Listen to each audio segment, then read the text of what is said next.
Hey y'all, it's Sally Loftus, and I'm excited to be here today to talk about the Pay Equity Book Club.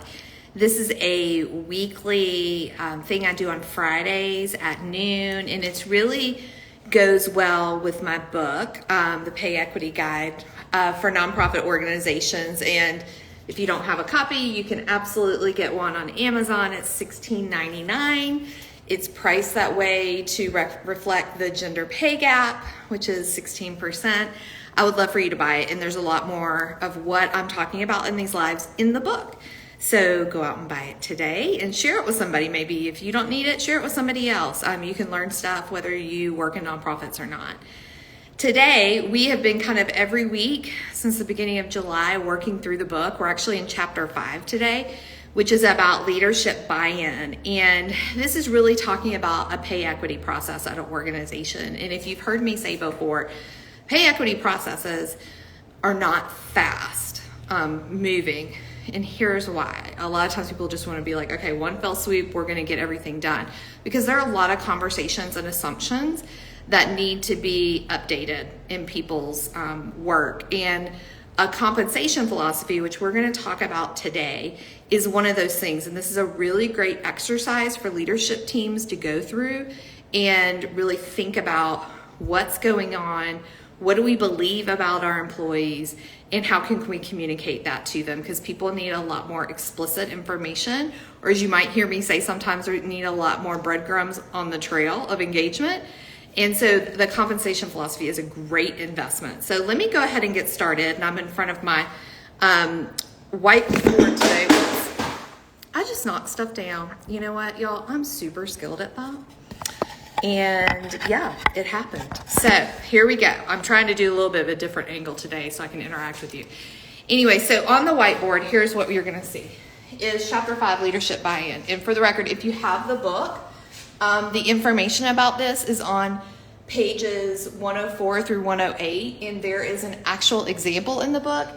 And if you are a member of the Free Pay Equity Collective, on my website, there's several examples on there. So today, as we walk through this, just know that if you need some samples to look at, I'm always the type of person who I'd much rather look at somebody else's and build something from there rather than build from scratch. That's available to you. So let's get started. So typically, whenever I think about building compensation philosophy, first is, let's talk about what is a compensation philosophy. It's really the organization's guiding document or guiding principles around pay. So in the past, some people may have said, well, our compensation philosophy, and for the record, some people call it pay philosophy or other things, but I'm just going to use compensation philosophy today because that's what most people use. They're going to say, well, ours was, we're going to pay people at the 75th percentile, right? Well, that's fine, and that can be part of your compensation philosophy, but it doesn't really tell the people who work for you what that means or why you're doing that. So this is an opportunity for you to get really clear on your value proposition for your employees. So what is it you're offering that maybe they can't get other places? So what I'm going to do is looking at the compensation philosophy. This is also a document that, or a philosophy, something that you can share on your website. It shows transparency. It's something you can use in interviews. You can use in the onboarding process. You know, again, it continues to kind of reiterate those open conversations about pay, which is also something about feeds into pay transparency, which I'll talk about at the end of this. So so let's just kind of go, I always go through like investigative questions like who, what, where, when, how, why. Let's walk through those, and then I'm going to show you kind of how to go through and build a compensation philosophy. So who is the compensation philosophy for? It's for leadership, because they need to get clear on a talent strategy, which we'll talk about. It's for employees, because people can know clearly what and why you pay the way you do. It's also for potential employees, right? So it can be used as a tool to recruit. And it's also part of your branding process, right? So, you know, who are you as an employer? That's important to know what your branding is, and kind of goes back to that value proposition. So what is a compensation philosophy? So there's no like necessarily like, oh, it has to be this long or have these things in it. It's really just kind of anywhere from like a paragraph or more that outlines basically what are kind of, again, the guiding principles about your people. What do you believe?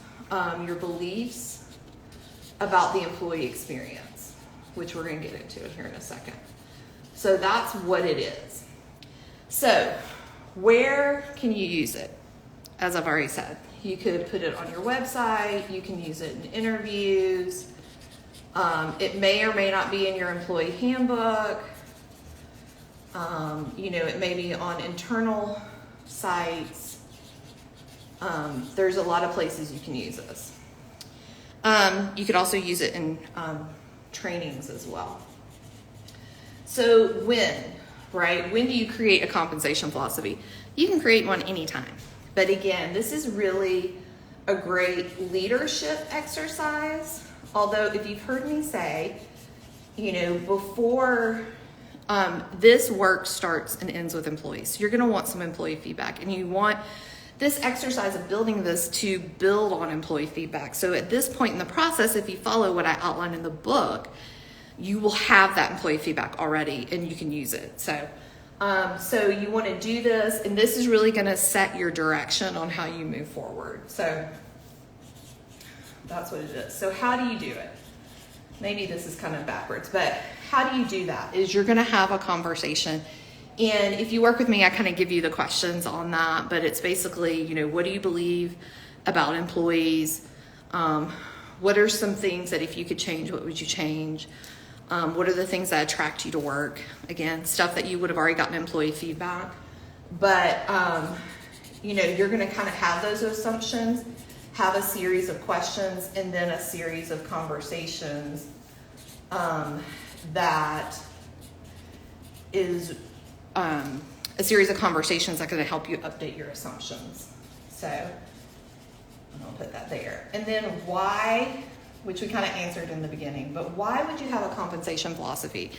It's really just giving explicit, and explicit may be a weird word, but I think one thing that we are finding is that there's a lot less organizational trust out there. And so what a lot of times in the past, employees, it would have been implied maybe, or there were assumptions that the employer is out to do good for everyone, not just their clients, but also their employees. You've got to state that now. You've really got to state the positive pieces and not just the negative pieces, which a lot of times goes in the handbook. So this is really explicit language about your employee experience. So you really just need to be clear about that and not assume that people know, because everybody's culture is different now. Everybody's had very different work experiences. Not everybody's had, worked maybe in an office setting or worked where people are, synchronously working multiple days a week remotely, or everybody's had really different experiences. So it's important to really put down on paper what is guiding you. So this is compensation philosophy. So that's kind of what it is. So what's in it? And this is really thinking about, and I talk about this in the book, is your talent strategy. So a lot of people call this employee experience, employee life cycle, staffing strategy, maybe they might call it, but I call it talent strategy because your employees are your talent, right? And this is really thinking kind of holistically, strategically, what is the experience we want people to have in a way, obviously, that moves the organization forward, how they do their jobs well, how they integrate with the other work, how they stay motivated. So that's what the talent strategy is, okay? So I've laid this out here, and this is kind of like the employee life cycle, if you've ever seen this. There are a lot of different versions of this, for the record. So I'm laying out the one that I use, but you may have seen it differently. But when you think about a talent strategy, you want to think about these big components, right? So where are you recruiting people from? What kind of recruiting do you want to do? What's your strategy around recruiting? Is it that you're working with certain colleges, you're working with certain groups that have this kind of experience? Kind of what's your strategy there?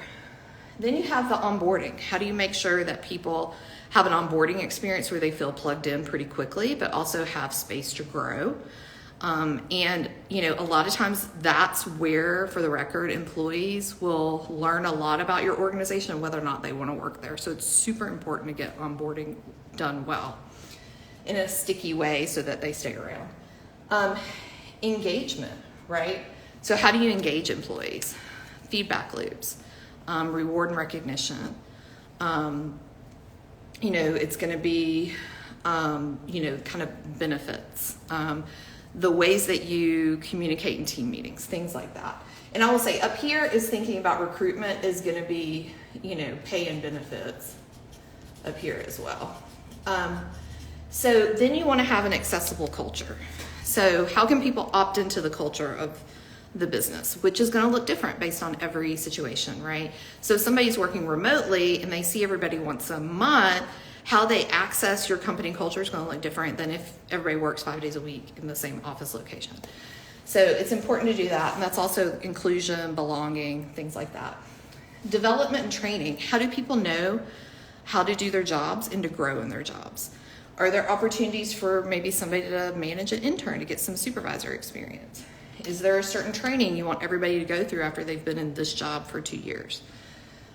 There's also kind of the pathways to growth piece, and that's really around leadership development, thinking about, are there pathways for people to grow that don't involve managing other people, because less and less people want to manage, and that's something they're going to want. They will stay at your organization if they can see that pathway, but you're going to have to lay it out, right, and give ideas. This could also be like, how do you get pay increases, right? And then the last piece here, which you may not be able to see very well in yellow, is transitions. So when people get promoted, when people leave a position, maybe when new positions are added, that's what that's going to be. So you're going to want to, this is kind of your guidebook for how to build that compensation philosophy. You're going to want to put some specific stuff in there about pay, but all of these are connected to pay if you really look at it, right? Recruitment, that's going to be about how much you pay, and whether or not people are going to want the job based on what the requirements are and the corresponding pay. Onboarding relates to that. Is there clarity for people who are onboarding, you know, whether or not they can, they know how to increase their pay throughout their tenure? Engagement, right? Reward and recognition is a big piece of that. You know, ways that people can give feedback and feel like they're a participant, a full participant in the organization. Culture is a huge piece, you know, and it's funny because culture is not necessarily just an HR job. And when you think about small businesses and, you know, smaller nonprofits, they don't have somebody necessarily doing HR all the time. So who's responsible for the culture? It's everyone, but you need to be having conversations about that.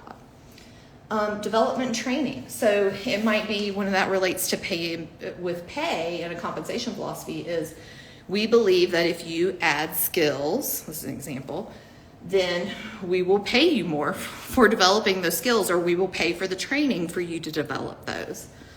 Also pathways to growth. Again, leadership development, single or individual contributors. What are the ways that people can grow their pay without just skills, right? And I have a video on YouTube if you want to look it up, Pathways to Growth, that goes into more detail about that. And then transitions, right? So promotions, right? How much money are you going to pay somebody if they get promoted? You know, what are you doing whenever a job is vacant? Are you doing a salary review? Are you sticking with this? You know, is there an overall strategy that you can tell people, hey, we update our salary ranges every 3 years? Which I would say definitely every 3 years. It used to be every 5 years in the past, but now every 3 years. Do you do a kind of benchmarking as jobs become open just to keep things updated? So there's a lot of stuff that's in here that you can put down that you may think that people don't care about, but they really do, and it's important for you to state that. So these are some of the pieces that go into a compensation philosophy. If you need help doing that, I offer organizational coaching. where in 2 or 3 sessions, we can kind of work on this together. And it takes some time because there's kind of some prep work for the conversation. These conversations are usually an hour, hour and a half. And then you kind of want to have the employee feedback piece in that and then kind of finalizing. So that's why it takes 2 or 3 sessions, but it's definitely an option for you. So that's kind of an introduction to compensation philosophies. If you want more information, you can definitely buy my book. You can join the free Pay Equity Collective on our website, loftuspartners.com, and at the top is a Pay Equity Collective. You click there, scroll down, and click on the free. There's a paid option where I can coach you every month on doing this, and we can go as far as your organization is able to in this space. So there's a lot of different ways to get help. And if you have any questions, feel free to DM me. Y'all have an amazing weekend. I'll see you soon.